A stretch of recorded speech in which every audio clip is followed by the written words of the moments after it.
Hello and welcome to this week's edition of Parasha Pointers. This is a special message for Pesach.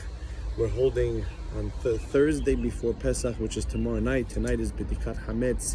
The excitement's in the air. We're all so excited for this amazing holiday. I want to talk about some important ideas of how we could utilize this amazing time properly. Today's message is dedicated by Yitzchak, Aharon, and Raquel Vogel in memory of Avi Mori Harav Yisrael Meir Ben Yechezkel Alav Shalom.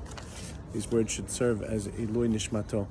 So we're coming to the Seder night, tomorrow night. I remember my Rabbi telling me what the Seder table of the Brisker Rav Yitzchak Zev Soloveitchik, the great Brisker Rav, what it looked like. He said he got into the table, he sat down around with his children. He said, I love you all very much, but I love Hashem much more. And it always stuck with me, and I talk about this every year. What is the meaning of that statement? What was he telling his children? And I think what he was telling them, and the purpose of the statement, and the purpose of the entire Haggadah and the Seder night, is that your children have to know how much Hashem loves them. And they should develop a love for Hashem and a deep faith in Emunah. In fact, if you look in the Gemara, in Masechet Makot, there it quotes an amazing Habakkuk, the Navi said, an amazing statement by Habakkuk. They wanted to know, what's the mission statement? What's the main point? What's the foundation of all that we do, all the Torah mitzvot? And he said, Sadiq be'emunato yehyeh. A Sadiq lives by his faith. That means everything we do and all that we try to accomplish is ultimately to get to that point of faith in Hashem. That's the end goal. That's the mission statement. We know that when it comes to inspiring others, we have to first inspire ourselves. Rav Moshe Feinstein brings down a famous halakha. We know that if you want to cook something, in other words, you want to cause something to be cooked and heated, which is not allowed on Shabbat, if you put it from a first vessel, if you take hot boiling water and you pour it on a tea bag, that's going to cook the tea bag, and that's asur. But what happens if we take that water and we put it into one vessel, and then that vessel into another vessel, and then that vessel we pour into a cup, and then we put the tea bag? That's not going to cook the tea bag, because ultimately, it's not hot enough.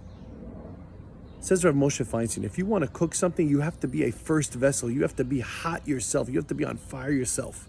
If you want to be able to inspire your children at your Seder table, you have to be on fire yourself. You got to be inspired. If you're not truly inspired and overflowing with love of Hashem and deep emunah and deep faith and a real feeling that this is what's going on here, then your children will not get cooked, so to speak, and they will not raise up the level of their faith.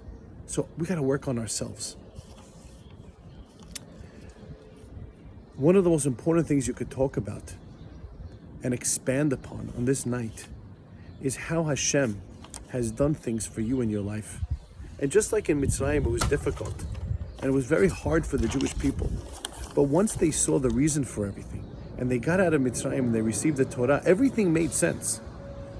But true faith is knowing that even when things are difficult.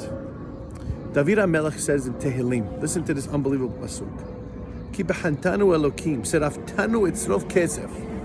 Hashem, you tested us, but like a silversmith, you made us refined.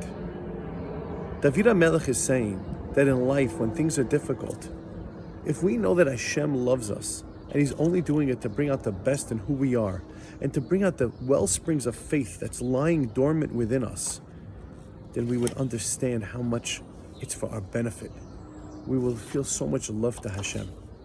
All day long, every moment is a gift from Hashem. Hashem's doing things for us. Just a quick story that just happened recently, just a few days ago. My daughter, she donates her time and helps as a mother's helper to a neighbor. And she came home one day and we were cleaning the house for Pesach, so we ordered in some sushi. She looks at the sushi on the table and says, Hashem is obsessed with me. He loves me. And we all started laughing. So what's going on? What happened? She said, I was at the house, I was helping out, and they ordered sushi, and I wanted so badly, but whatever. It's not for me to eat dinner there, of course. I never thought that I would get home, and what would be waiting for me? The exact sushi that I was looking for, that I wanted? Hashem loves me. Now, you might say this is a small story, but this story is everything.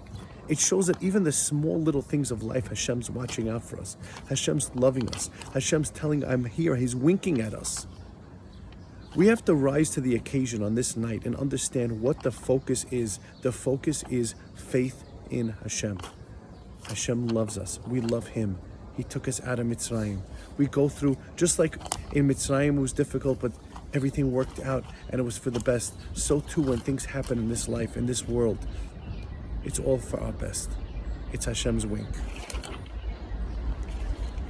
Be'ezrat Hashem, we should be zocheh to rise to this amazing occasion on the Seder table, inspire ourselves, and that way we'll be inspiring our children. Shabbat Shalom and Chag Sameach.